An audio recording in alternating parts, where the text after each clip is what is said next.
Nature பேசுறது use இல்ல. நான் என்ன சொல்றேன், நான் உங்களுக்கு வேலை அப்பா என்ன நான் சொல்லிக்கிட்டேன்ப்பா. அண்ணா நீங்க உங்களுக்கு சொல்றதா உள்ளுக்குள்ள சொல்லிக்கோங்க. நான் இப்ப எதுக்கு அதை வெளியில சொல்றீங்க? கண்ட்ரி எப்படி தெரியுமா பாரு, நவுறு அண்ணா இங்கதான் காட்டணும் நவுறு.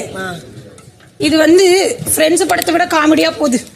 கண்ட்ரி ஃப்ரூட்ஸ் பாரு அப்படின்னா என்ன அர்த்தம்? அது ஓபன் சொல்லலாம். பட டயலாக் பண்ணீங்க. பட டயலாக் அதுதான் சொல்ல வரேன். எந்த அர்த்தத்துல என்ன பண்றீங்க? உள்ள வந்து எப்படி பண்ணீங்க? உள்ள வந்து நீங்க ஒரு ரெஸ்பெக்டோட வரீங்க. யாரடி நீ மோகன் இல்ல நம்ம தனுஷ் சார் படக்கதெல்லாம் வாடா. அதெல்லாம் என்னது எனக்கு புரியல. அவங்க வந்து பேச தப்புன்னு ஒத்துக்க மாட்டேன்றாரு, வாதிக்கிறாரு அவரு. நான் சொன்னேன், நான் உங்கள்ட்ட பல தடவை சொல்லிட்டேன், ஒரு ஃபில்டர் கொஞ்சம் போட்டு எதை எங்க பேசணுமோ அங்க பேசுங்க.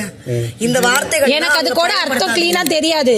சோ அவர் போயிட்டாரு. நான் இவகிட்ட கேட்டேன் அதுக்கு என்ன அர்த்தம் அப்படின்னு. அது தப்பு, உடனே அது ரொம்ப தப்பு. உங்களுக்கு ஏதாவது தோணுச்சுன்னா அதை உங்களுக்கு எனக்கு பயங்கரமா கோவம் வருது 2 நாளா. நான் வெளியில யார்கிட்டயாச்சும் காட்ட முடியுமா என்னால? இது எங்க